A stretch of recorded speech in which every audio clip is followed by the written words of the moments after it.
बात 1998 की है। उत्तराखंड के एक छोटे से गांव में हर रात अजीबोगरीब घटनाएं घटने लगी थीं। गांव के लोग कहते थे कि पहाड़ों में एक अजीब सी रोशनी दिखती है और फिर किसी न किसी की गायब होने की खबर आ जाती है। एक रात गांव का एक नवयुवक अर्जुन अपने दोस्तों के साथ बैठा था। बातें करते करते उन लोगों ने तय किया कि आज वे उस रोशनी का पता लगाएंगे। अर्जुन ने अपनी टॉर्च ली और अपने दोस्तों के साथ निकल पड़ा।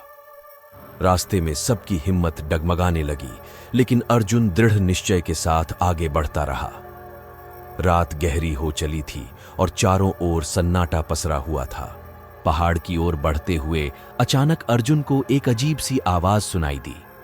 उसके दोस्तों ने कहा कि वापस चलो, लेकिन अर्जुन ने कहा, अगर आज वापस चले गए तो फिर कभी इस रहस्य को नहीं सुलझा पाएंगे। थोड़ी दूर चलने पर वे एक गुफा के पास पहुंचे। गुफा के अंदर से वही अजीब रोशनी आ रही थी, जिसे देखकर गांव के लोग डर जाते थे। अर्जुन ने गुफा में कदम रखा और टॉर्च की रोशनी में चारों ओर देखा। गुफा के अंदर एक बूढ़ा आदमी बैठा था। उसकी आंखें चमक रही थीं और उसके हाथ में एक अजीब सी पुस्तक थी। बूढ़ा आदमी बोला, तुम लोग यहां क्यों आए हो? अर्जुन ने साहस बटोरा और कहा, हम जानना चाहते हैं कि इस गुफा में क्या रहस्य छुपा है। बूढ़े आदमी ने एक गहरी सांस ली और कहा, यह पुस्तक एक प्राचीन रहस्य की कुंजी है। इसे पढ़ने वाला व्यक्ति भविष्य को देख सकता है, परंतु इसके साथ एक शाप भी है। जिसने भी इसे पढ़ा वह इस गुफा से कभी बाहर नहीं जा सका। अर्जुन के दोस्तों ने डरकर वापस जाने का सोचा, लेकिन अर्जुन ने पुस्तक को खोलने का फैसला किया। उसने धीरे धीरे पुस्तक को पढ़ना शुरू किया। उसके पढ़ते ही गुफा में अजीब सी रोशनी फैल गई और अर्जुन के सामने भविष्य की घटनाएं दिखने लगीं।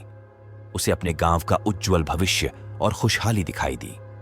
अचानक अर्जुन ने देखा कि उसके दोस्त गुफा के बाहर खड़े हैं, लेकिन वे उसे पुकार नहीं पा रहे थे। उसे लगा कि वह भी इस गुफा में फंस जाएगा। उसने पुस्तक बंद की और जल्दी से बाहर भागा। गुफा से बाहर आते ही अर्जुन ने अपने दोस्तों को देखा। सबकी आंखों में खुशी और राहत थी। अर्जुन ने सबको बताया कि गुफा में क्या देखा। गांव वापस आते ही अर्जुन ने उस पुस्तक को गांव के मंदिर में रख दिया और सबको सचेत किया कि कोई भी उस गुफा के पास न जाए। गांव में फिर कभी अजीब घटनाएं नहीं हुई और लोग सुख शांति से रहने लगे। अर्जुन ने साहस और बुद्धिमानी से गांव को एक बड़े संकट से बचा लिया था।